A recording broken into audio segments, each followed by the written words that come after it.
আপনি আপনার বউকে এতটাই ভালোবাসুন যাতে আপনার এক্স সেটা দেখে হিংসেই জ্বলে পুড়ে মরে যায়। আপনি আপনার বউকে এতটাই ভালোবাসুন যাতে আপনার শালীরা আপনার মতো হাজবেন্ড খুঁজতে খুঁজতে সারা জীবন অবিবাহিতই রয়ে যায়।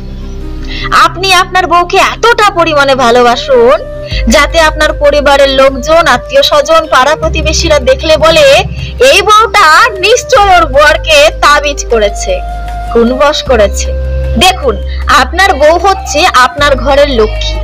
আপনি আপনার লক্ষ্মীকে যতটা সম্মান করবেন, যতটা ভালোবাসবেন, আপনার ব্যাংক অ্যাকাউন্টেও কিন্তু ততটা পরিমাণে টাকা আসবে, আপনার আয় উন্নতি ততটা বাড়বে। তাই নিজের বউকে ভালোবাসুন আর নিজের সংসারের উন্নতির দিকে নজর দিন। কে কি বললো, কে কি ভাবলো সেটা দেখলে হবে না। কি ভাবছেন বউকে ঘরের মধ্যে লুকিয়ে লুকিয়ে ভালোবাসবেন? তা করলে কিন্তু হবে না। আপনি তো ঘরের মধ্যে লুকিয়ে লুকিয়ে বউকে ভালোবাসবেনই, তার সাথে বউকে সকলকে দেখিয়ে ভালোবাসুন। সকলে যেন দেখতে পায় যে আপনি আপনার স্ত্রীকে কতটা ভালোবাসেন। ঘরের বউকে শুধু লক্ষ্মী বললেই হয় না, ঘরের বউকে লক্ষ্মীর মতো সম্মানও দিতে হয়। আপনি যদি আপনার ঘরের লক্ষ্মীকে লক্ষ্মী ঠাকুরের মতো সম্মান করবেন, তাহলে দেখবেন আপনার আয় রোজগারও বৃদ্ধি পাবে আর আপনার সম্মানও বৃদ্ধি পাবে। নিজের ঘরের লক্ষ্মীকে লক্ষ্মীর মতো সম্মান করতে হয়, তাহলে আপনার ঘরের লক্ষ্মী তার লক্ষণগুলো দিয়ে আপনার সংসারকে একেবারে আলোকিত করে দেবে। তাই কে কি বললো, কে কি ভাবলো সেই সব ভেবে লজ্জা করে, ভয় করে নয়, নিজের বউকে উন্মুক্ত ভাবে প্রাণ খুলে ভালোবাসুন। এই যে বাড়ির বৌমারা, শাশুড়ি তোমাকে উল্টো পাল্টা কথা বলেছে, যা নয় তাই বলেছে, তোমার মনে আঘাত দিয়েছে, তুমি শাশুড়ির কথায় কেঁদেছো, কষ্ট পেয়েছো। বোকামে, শাশুড়ি তোমাকে আঘাত দিয়ে কথা বললো আর তুমি দৌড়ে ছুটলে স্বামীকে সেই কথাগুলো নালিশ করতে। ভুলেও এটা করবে না, কারণ তুমি যখন শাশুড়ির কথাগুলো স্বামীকে গিয়ে বলবে আর স্বামী যখন সেই কথাগুলো এসে তোমার শাশুড়ির সামনে আলোচনা করবে, তখন তোমার শাশুড়ি তোমার স্বামীর সামনে বলবে সে তোমাকে কিছুই বলেনি, সে তোমাকে কত ভালোবাসে, সে তোমাকে দু চোখে হারায়, সে তোমাকে কতই না ভালোবাসে, কতই না আদর করে, স্নেহ করে, যত্ন করে, তুমি তার দু চোখের মণি। আর তোমার স্বামীর সামনে কেঁদে কেটে তোমার শাশুড়ি সেই সময় এমন নাটকটা জমাবে, তোমার স্বামী ভাববে তুমি তোমার স্বামীকে উল্টো পাল্টা কথা বলেছো তার মায়ের নামে বানিয়ে বানিয়ে। তুমি তোমার শাশুড়ির নামে বানিয়ে বানিয়ে উল্টো পাল্টা কথা বলে তোমার স্বামীর কাছে তোমার শাশুড়িকে খারাপ করতে চাইছো। বুঝতে পেরেছো? তোমার শাশুড়ি যদি তোমাকে কোনো রকম খারাপ কথা বলে, তাহলে সেটা খুব তাড়াতাড়ি গিয়ে স্বামীকে বলার দরকার নেই, না হলে তুমি খুব সহজে প্রমাণিত হয়ে যাবে যে তুমি একটা মিথ্যেবাদী। তোমার শাশুড়ি তোমার স্বামীর চোখে তোমাকে একজন মিথ্যেবাদী হিসেবে প্রমাণিত করেই ছাড়বে। তাই যা হচ্ছে চুপচাপ সহ্য করে যাও, কাউকে কিছু বলার দরকার নেই। ধরো তোমার নিজের ঘরে আগুন লেগেছে আর তোমার পাশের বাড়িতে আগুন লেগেছে। এবার তুমি যদি সত্যি সংসারের সদস্য হও, তাহলে তুমি কি করবে? আগে নিজের ঘরের আগুনটা নেভাবে নাকি পাশের বাড়ির আগুনটা নেভাতে যাবে? নিশ্চয়ই তুমি নিজের ঘরের আগুনটা আগে নেভাবে।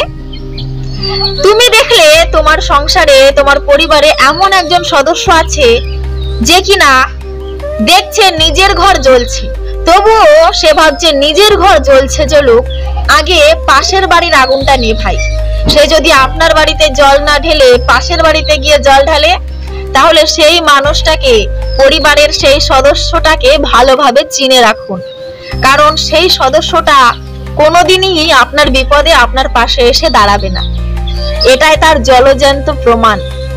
সেই মানুষটার থেকে যত তাড়াতাড়ি পারবেন নিজেকে গুটিয়ে নিন, নইলে সেই মানুষটার সাথে যদি আপনি জীবন কাটাতেই থাকেন, তাহলে কিন্তু সে ধীরে ধীরে আপনাকে শেষ করে ফেলবে, একেবারে ছাই করে দেবে, ধূলিসাৎ করে দেবে, ধ্বংস করে দেবে। তাই সেরকম সদস্য থেকে দূরে থাকুন, সেটা পরিবারের সদস্যই হোক বা বাইরের কোনো সদস্য হোক। তোমার ঘরে যদি কারোর শরীর খারাপ থাকে, একটা বাচ্চা অসুস্থ থাকে বা কোনো একটা মানুষ অসুস্থ থাকে, তাহলে তুমি কি করবে? সেই সময় তার সেবা করবে, সংসারে থাকবে, নাকি এখানে ওখানে ঘুরে বেড়াবে? দেখো, যাদের মন সংসারে নেই তারা কিন্তু সেই সময় এদিকে ওদিকে সেদিকে সেজেগুজে খুব ঘুরে বেড়াবে। আর যাদের মন সংসারে থাকবে তারা কিন্তু সেই সময় বাড়ি থেকে বেরোতেই চাইবে না।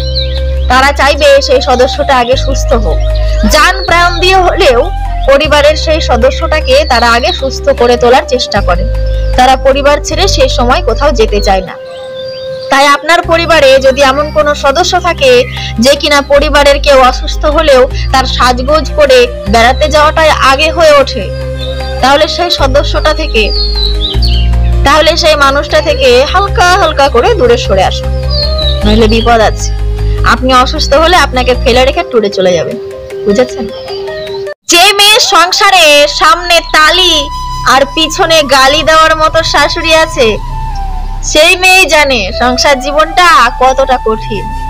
কিছু কিছু পুরুষ মানুষ আছে যারা কখনোই নিজের শ্বশুর শাশুড়িকে একবার ফোন করেও জিজ্ঞেস করে না কেমন আছেন, অথচ তারাই আশা করে তার বউ তার বাবা মাকে, তার 14 গোষ্ঠীকে সারা জীবন খেটে খেটে রেধে বেড়ে ঘিলিয়ে যাবে, সেবা যত্ন করে যাবে। আরে বাবা মা তো সবারই, মেয়ের বাবা মাও বাবা মা আর ছেলের বাবা মাও বাবা মা। কথাটা তিতা হলেও এটাই বাস্তব। একজন মেয়ে যখন বাপের বাড়ি যায় তখন তার মাকে খোঁজে, আর সেই মেয়েটা যখন শ্বশুর বাড়ি যায় তখন তার স্বামীকে খোঁজে। কারণ একটা মেয়ের জীবনে এই দুটো মানুষের অভাব কেউ কোনোদিনই পূরণ করতে পারে না। নিজেকে নিজেই সামলাতে শেখো। যা দেখছো সব মোহ মায়া, আর বাকিটা প্রয়োজন আর স্বার্থ। আর মানুষের কথা বলছো, মানুষ তো আবহাওয়ার চেয়েও বেশি পরিবর্তনশীল। আসলে আপনারা কিছু কিছু পুরুষ আছেন যারা মেয়েদেরকে একবারেই বুঝতে চান না, একেবারেই ভালোবাসতে চান না। সেই জন্যই তো মেয়েরা স্বামী ছেড়ে পরকিয়া করতে যায়। মেয়েরা কি আর এমনি এমনি স্বামীর ঘর ছেড়ে অন্য ছেলের হাত ধরে পালিয়ে যায়? এই কারণগুলোর জন্যই তো তারা চলে যেতে বাধ্য হয়। মনে রাখবেন, মেয়েরা কিন্তু টাকা পয়সা ধন সম্পত্তি আর সৌন্দর্যের জন্য আটকে থাকে না, তারা আটকে থাকে ভালোবাসায়, ভালোবাসার টানে। আপনি যদি মেয়েকে ভালোই না বাসতে পারেন তাহলে সেই মেয়েটা কেন আপনার ঘরে থাকবে? মেয়েটা যখন পরপুরুষের হাত ধরে পালিয়ে যায়, পরকিয়া করে, তখন বুঝে নেবেন আপনার ভালোবাসায় কমতি ছিল, সেই জন্যই সেই কাজটা করতে বাধ্য হয়েছে। সেই মেয়েটা আপনাকে ছেড়ে চলে গেছে একটু মানসিক শান্তির আশায়, একটু ভালোবাসা পাওয়ার আশায়। তাই নিজের বউকে যথাসম্ভব ভালোবাসুন। আশপাশ থেকে কে কি বললো, কে কি নজরে দেখলো, সেই সব দিকে একেবারেই ঘুরে তাকাবেন না। দরকার নেই আপনার সেই সব দেখার, কারণ আপনি আপনার বউকে ভালোবাসবেন তাতে কার কি? আপনার বউই আপনার পাশে থাকবে।